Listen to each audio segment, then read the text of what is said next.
How many times haven't we heard, well, it works in my hands? Well, it may be, but I ask you, how do you measure the risks and the benefits of each clinical approach before choosing one? And how do you actually track the outcome? As the CEO of a dental service organization with more than 100 clinics, Dr. Eirik Salvesen told us how he ensures standards of care and efficiency across all the clinics by formally tracking what works, but also what doesn't work. Interested? I'm Dr. Christian Jerry, and you're watching Straumann Openmic.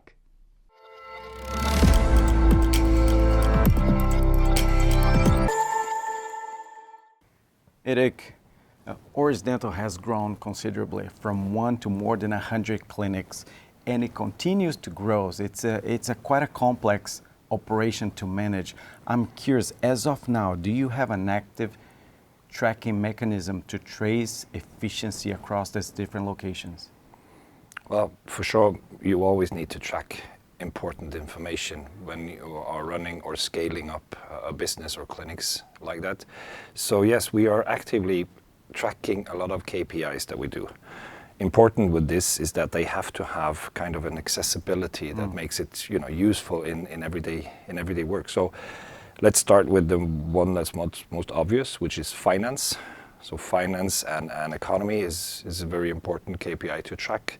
We track that basically of real time when it comes to everything. Then you have the second one, I would say, is kind of one of the really important ones, is HR.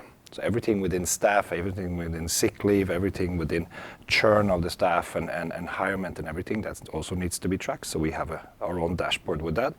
And then it comes into quality control and reporting of things that are not going as well as planned. That's one of the other things we're tracking.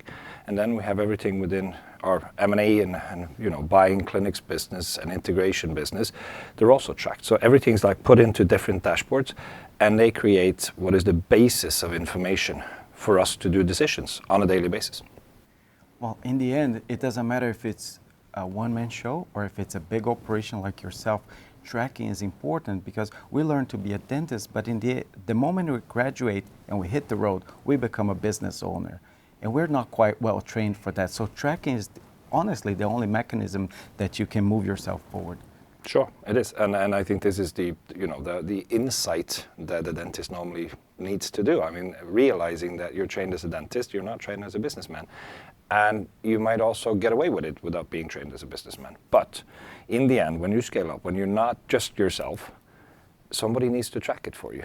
You need help to get that data. Otherwise, it's just registrations. I always say that, you talk to a dentist, they would classically claim they have a lot of data. But it's only registrations in the patient's management system. That's in what they file. call it. Yeah, it's in a file, and it's not useful for anything. So it needs to be lifted up. It needs to be created results. It needs to be summed up. Otherwise, it's only for kind of the geeky people like myself that goes into an Excel sheet and makes statistics and stuff. But that's not happening every Monday. So what you need is systems that pick this information up and creates a very clear view of what's happening within all the different KPIs that you track. And we live in an amazing moment in digitalization, so Excel files are not quite the best way forward. Well, depending on who you ask. If you ask the accountants, they would love the Excel sheets because they're actually able to create information, on the way that they used to look at it. But we're not accountants. We are dentists. We're professionals. We need to have an overview. And now we have, all the information is already digital. It's just about pulling it together, pooling it, and creating overviews that you can make decisions. In a big operation like Oris, understanding the success rates of your procedures is key to scale it up. How is data-driven impacting your decision-making process in terms of indications, for example? No, it's first of all call it the $1 million question because that's how do you ensure quality across different locations and different clinicians. Standard and different, care. Yeah, that's the challenge. It's always going to be a challenge. So data will only help you. It might assist you. But in the end, it's within each treatment room and each clinician and each patient-clinician contact, the decision-making is being done. So this is, to me, maybe the biggest secret of gathering data and making data to do decision-making. Because if you're just a financial analyst, you would get the data and you would, looking from the outside, make what you call a very qualified decision. But you, as a dentist within the clinician's room, you would say that's not the right way to do it with patients. So the combination of this data that you get for the quality of care is always, it has to be measured amongst, according to the professional standard of what we're aiming for in what we do in the clinical life.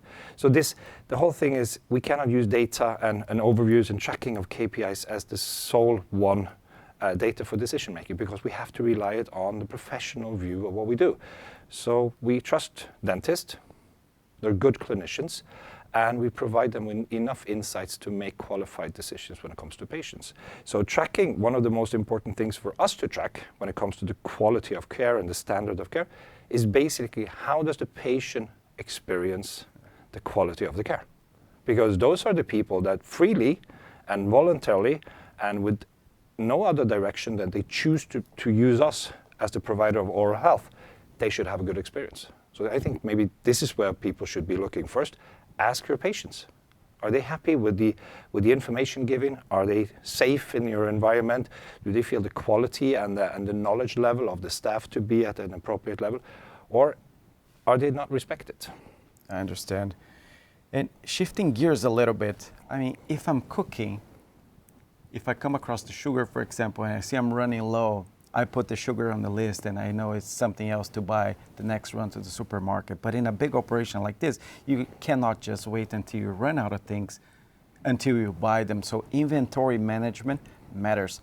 Centralized purchasing preventively matters, because you cannot just stop an operation waiting for suction tubes, for example, or anesthetics to arrive because somebody forgot to order. So tracking inventory purchase, and you don't want to be stuck with a big shelf full of stuff. So you want to have an effective and smart, efficient way to do your purchasing. And I'm curious how tracking your operations will help you in inventory management, for example. Well, one of the important questions. I'm happy that you're also doing the shopping back home by the sugar stuff, because that's also very traditional in my family. So it's good. And it's always missing something. Well, trying not to, but yeah.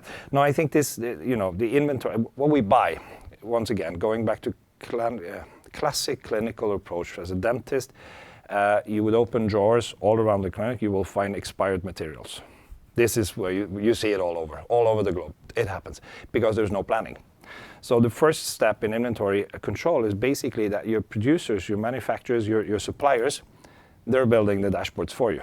So you're getting into, so one of the things you should look for when you choose where to buy your products is if they supply you an information dashboard, so that you know how many root canal files did you buy last year and how many would you project to use this year.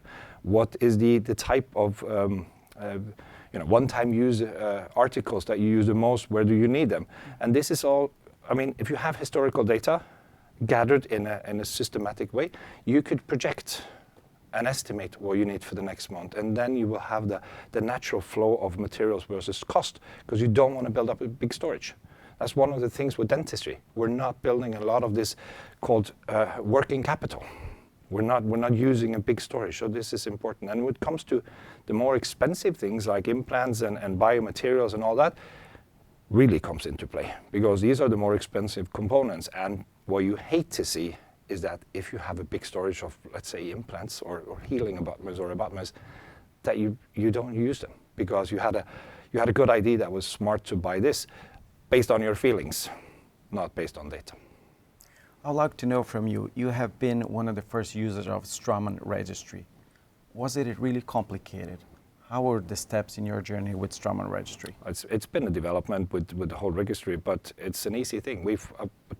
My only focus being part of this registry development has been it needs to be easy, because once you add complex steps, you'll lose them. Then we can go on any kind of event or webinar or meetings and try to get them to use this stuff. If it's complex, they'll forget it when they get back home. So with the registry, everything is in your customer portal on the website. So you get in, and the thing is that to make information in the registry, you use your phone. So you QR code, you scan the bars, and everything's automatically placed in the system. So by adding that, and by adding all this, the workflow that's, I would say, quite impressive.